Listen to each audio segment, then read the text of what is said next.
गली, हर कूचे, मोहल्ले, इस प्रकार से मैं आज आपको लेकर आया हूँ नागलोई 2 नंबर कैंप पे, जहाँ मैं आपको मिलाने जा रहा हूँ खटिक समाज से, जहाँ पे बैठे हुए हमारे साथ में एक दिग्गज व्यक्ति और वरिष्ठ नागरिक जो अपने समाज पे पूरी पैनी नज़र बनाए रखते हैं और एक समिति से भी जुड़े हुए हैं, जहाँ पे एक भव्य मंदिर भी बना हुआ है।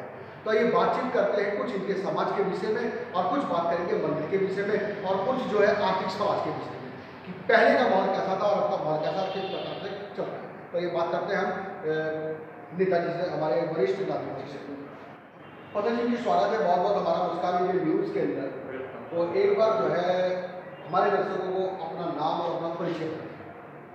मेरा नाम फतेह सिंह सांवरिया है और मैं खटिक समाज का सेक्रेटरी हूँ नागलोई क्षेत्र से। जी सर, कितने वर्ष हो गए आपको यहाँ नागलोई रहते हुए? मुझे यहाँ पर करीबन मैं सन 79 में आया था। जी जी। उससे पहले मैं सर्विस में था ऑल इंडिया मेडिकल में। जी जी जी। फिर मैं 2015 में मेरी रिटायरमेंट ही हो गई। जी जी। फिर समाज ने मेरे को एक सेवा दे दी है समाज की। जी जी। कार्य करने के सेक्रेटरी के। जी जी। तो उस पद को मैं बड़े अपने खूबी हिसाब से निभा रहा हूँ और समाज की सेवा कर रहा हूँ। समाज मेरे साथ में है। फतेह सिंह जी, आप जो है सरकारी अफसर भी रहे और सरकारी नौकरी भी रही, सब कुछ ठीक ठाक रहा, सब कुछ संपन्न भी रहे, उसके बाद आपको क्या लगा कि मैं समाज से जुड़ूँ और समाज सेवा से जुड़ जाऊँ? मेरे अंदर ये भाव रहा कि जैसे कि मैंने अभी आपको बताया कि मेरी पत्नी जो एक्सपायर हो गई, मैं रिटायरमेंट होने के बाद में उनको पैरालाइज हो गई थी जी। उनकी सेवा में मैं 8 साल तक लग रहा जी जी। देने के लिए सेवा तो मेरे को पहले से मैं बहुत इच्छुक हूँ कि मुझे कोई सेवा ऐसी समाज की मिले जी जी। ताकि मैं उस समाज की सेवा निरंतर भूला कर सकूँ जी जी।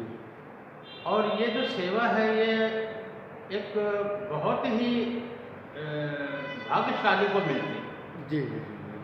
जिनके भाग्य अच्छे होते हैं उन्हीं को ही समाज की सेवा मिलती है, बड़े सौभाग्य से मिलता है, हॉस्पिटल की सेवा मिलती है, मरीजों की सेवा मिलती है जी जी जी। और मैं ये नहीं है कि मैं समझो मैं अपनी समाज से जो मैं समाज की सेवा में आदर कास्ट की भी सेवा करने के लिए बहुत इच्छुक है मेरा मन जी जी जी। जैसे कहीं एक्सीडेंट हो जाए, मन करता है इसको उठाऊँ हॉस्पिटल लेकर के जाऊँ, इसकी सेवा करूँ, जो भी माया वगैरह लगते हैं उसकी कोई मैं उसकी नहीं है कि भाई मेरी जेब से इतना, मैं उस चीज़ को नहीं देखता। मेरी इस चीज़ को देखता हूँ कि ये मेरी सेवा है और इसकी जान बच जाए, ये अपने परिवार के लायक है। दर्शकों मैं यहाँ पे बता दूँ कि हमारे फतेह सिंह जी समाज सेवी के साथ साथ काफ़ी भावुक व्यक्ति भी हैं। अगर इनको जानवर या व्यक्ति कहीं परेशान या दिक्कत में मिल जाता है तो पूरी मदद करने के लिए तत्पर तैयार रहते हैं जी। फतेह सिंह जी, मैं जानना चाहूँगा कि मंदिर से भी आप जुड़े हुए हैं, तो मंदिर काफ़ी भव्य बनी हुई है और जिस तरीके से पंडित जी बैठे हुए विराजमान हैं और उनके सपुत्र हैं, उन्होंने बताया कि आज से 1978 से मंदिर बनी हुई है, प्राचीन मंदिर बनी हुई है और उनके पिताजी सेवा में थे मंदिर से और अब वो लगे हुए हैं सेवा के अंदर। तो मंदिर में कब कब और क्या क्या कार्य होता है आपकी समिति द्वारा? देखिए, हमारे समाज का मंदिर है, हमारे पूर्वज जो थे हमारे बुजुर्ग जी, वो हमें एक धरोहर दे करके गए जी। पहले तो उन्होंने समाज सेवा करी, मंदिर की सेवा करी, धर्मशाला भी बनाई जी जी। और उन्होंने बड़े अपने अच्छे भावों से, अच्छे विचारों से उन्होंने समाज सेवा करके अब ये जो सेवा है वो हमें हमारे ऊपर छोड़ के गए जी जी जी। अब हम उनकी सेवा कर रहे हैं। आए जैसे कि नवरात्रे आ जाते हैं साल में 2 बार, बाकायदा मंदिर को सजाया जाता है, नवरात्रि मनाए जाते हैं, डीजे लगाया जाता है, भजन भाव होते हैं और हमारी बहनें आती हैं अंदर आकर के वो पाठ पूजा करती हैं और क्या नाम है गुणगान करती हैं परमात्मा का जी। और सबके लिए आशीर्वाद की मनोकामना करती हैं जी जी। और जो हमारे श्रद्धालु हैं वो भी मंदिर में जाते हैं जी। मंदिर की देख रेख भी करते हैं, भाई मंदिर कहीं खराब तो नहीं, टूटा फूटा तो नहीं है जी जी। तो ये चीज़ें समाज सेवा के एक जिम्मेदारी दी गई जी जी जी। तो ये धर्मशाला भी मैंने देखा कि नया और भव्यशाली बना हुआ है, ये कैसे क्या दिमाग में आया कि एक धर्मशाला बन जाए? देखो, जो हमारे बुजुर्ग थे जी, वो उनको बहुत अच्छा अनुभव था जी कि भाई हमारी समाज के अंदर एक धर्मशाला भी होना चाहिए ताकि कहीं से बाहर से कोई व्यक्ति आए, क्योंकि हमारे छोटे छोटी जगह हैं जिनमें हम उनको रख नहीं सकते हैं। तो उन्होंने एक अपना एक संकल्प ऐसा किया, इकट्ठे हुए, उन्होंने कुछ अपना दान पुण्य किया और उस दान पुण्य से ये धर्मशाला उन्होंने एक नाम के खटीक मेवा फर्रुख खटीक समाज के नाम से ये धर्मशाला उन्होंने हमारे स्थापित की, बनवाया और इसको स्थापित। जी जी। इस धर्मशाला में प्रोग्राम भी होते हैं, शादी भी होती हैं। अब इसको आप लोगों ने मिलकर, आपकी तपस्या में मिलकर इसे और भव्यशाली बना दिया। और उसके बाद में ऐसे है कि हमारे, ये तो आप जानते ही हैं कि भाई अब कुछ है, तब कुछ है, जब कुछ है। जी जी। तो हमारे जो पूर्वज थे उन पर जैसे सेवा बनी, जैसे जैसे उन्होंने बनाया, हमने उनको सीखा। अब हमारे जो नवयुवक हैं या हम हैं, अब इसको अच्छे से धर्मशाला को उनको सजाया है, पेंटिंग करी है, ताकि आने वाला अतिथि देखे तो वो खुश हो जाए और यहाँ अपनी शरण ले सके। और उसकी पूरी देख रेख हमारी समाज करती है, खाने का, पीने का, रहने का, कोई तकलीफ तो नहीं है, खाना खाया है, ये सारी सेवाएं हमारी समाज करती है, खटीक समाज। दर्शकों मैं यहाँ बता दूँ कि मैं खटीक समाज की बात कर रहा हूँ। अगर मैं यहाँ बात करूँ तो धर्मशाला के अंदर काफ़ी भव्यशाली, छोटा सा धर्मशाला है लेकिन काफ़ी भव्य बना है और मंदिर बना हुआ है। यहाँ पे सभी लोग जो है एक दूसरे की सेवा में लगे, समाज। तो मैं जितने भी खटीक समाज से मेरा निवेदन है कि अगर जो भी आप मदद करना चाहें या बातचीत करना चाहें तो स्क्रीन पे दिए गए नंबर पर संपर्क करें और मुलाकात करें बाबूजी से, और जो बातचीत करनी है धर्मशाला के विषय में आप बातचीत कर सकते हैं। तो बाबूजी मैं जानना चाहूँगा, आने वाले नवरात्रों में मंदिर में जो है अपनी पूजा पाठ अष्टमी नवमी को बराबर चलेगी, तो कोई भंडारा वगैरह भी होगा?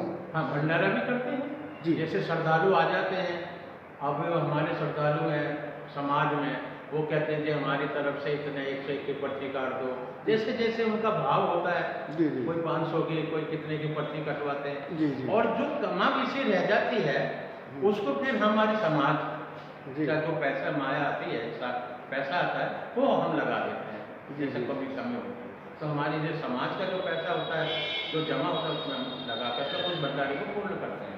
बाबूजी एक बार जो है मैं आपकी पीछे जीवनी में जाना चाहूँगा कि आप जो है राजस्थान से कब और कौन से सन में आए? आप आए या आपके पिताजी आए? देखिए मेरे पिताजी तो आए, वैसे मैं राजस्थान का नहीं हूँ, मैं डिस्ट्रिक्ट अलीगढ़ का हूँ। अच्छा अच्छा, ठीक है। यूपी का। ठीक है। गांव मेरा गौमत है। जी जी।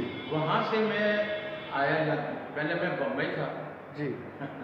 बम्बई से फिर मैं मतलब, अब मेरे तो इसको तो छोड़ो कि मैं कहाँ इंसान कहाँ घूमता है। जी जी। लेकिन मैं पहले, सबसे पहले मैं यहाँ पर आया हूँ, मेरा परिवार ले आया है, मेरे बुजुर्ग नहीं आए यहाँ। अच्छा अच्छा, जो मतलब संघर्ष किया है वो आपने किया है यहाँ पे? जो भी संघर्ष किया है, और मैं जो भी मैंने अपना संघर्ष कुछ ने नहीं किया, मुझे शक्ति दी है मेरी समाज में। क्या बात है, क्या बात है, बहुत मुझे जो शक्ति दी है, अभी भी मैं जो ये सेवा कर रहा हूँ, ये समाज की शक्ति से कर रहा हूँ, मेरे पास कोई शक्ति नहीं। क्या बात है, बहुत बढ़िया, बहुत बढ़िया। तो अब जो है जब यहाँ पे आए तो शुरू में सर्विस तो लगनी गई होगी, पहले आपने संघर्ष किया होगा, उसके बाद सर्विस लगी होगी? नहीं, सर्विस तो मेरी पहले से मतलब लग गई थी, सन 1986 में मेरी सर्विस लगी थी। जी जी जी। तो समाज से मैं बहुत कम जुड़ा हुआ था, क्योंकि या तो एक आदमी दो ही काम कर सकता है, या तो सर्विस देख ले, समाज से जुड़े। अब जब रिटायरमेंट हो गया तो पता नहीं समाज के क्या दिमाग उसमें हुए कि जो मुझे ये पद दे दिया। मैं उनका बहुत बहुत धन्यवाद करता हूँ कि उन्होंने मुझे, समाज ने इतना मान सम्मान इज्जत दी। मैं उनका बहुत बहुत धन्यवाद करता हूँ। चलिए, बहुत बढ़िया, बहुत बढ़िया। कब ये जो फतेह सिंह जी, जानना चाहूँगा कि आपके पीछे एक बाबा जी की मूर्ति बनी हुई है। दुर्बलनाथ जी। अच्छा अच्छा, संत बाबा दुर्बलनाथ जी। श्री 1008 संत श्री दुर्बलनाथ जी महाराज जी, इनका 61वां अभी हमने 61वां जन्मदिन मनाया। क्या बात है। तो हमारी इनकी एक संस्था हमारे बच्चों के अलग से जुड़ी हुई है। अच्छा है, वो समाज के ही हैं, लेकिन उन्होंने अपनी संस्था अलग से बनाई है, जो इनकी देख रेख करना और भंडारा करना, रैलियाँ निकालनी, और क्या नाम है, इस तरीके से उनका ये 4 तारीख को हुआ था, हमने इनका भंडारा करा था। और उस भंडारे के अंदर बहुत श्रद्धालु आए थे, और इन्होंने तन मन धन से पूरी सेवा करी, हमारी समाज ने भी। और जो इनके जो क्या नाम है, उनका नाम है प्रधान श्री जितेंद्र बिटोलिया, वो अपने सामाजिक अपने समाज के प्रधान हैं, छोटी समाज जो संस्था उनकी जो संस्था के अपनी अलग से संस्था नवयुवकों की संस्था है, उनके प्रधान हैं, नवयुवक पीढ़ी की। हाँ, चलिए कोई बात नहीं। और अभी ये मूर्ति अभी फिलहाल कितने 18 तारीख को ज्वालापुरी गई थी।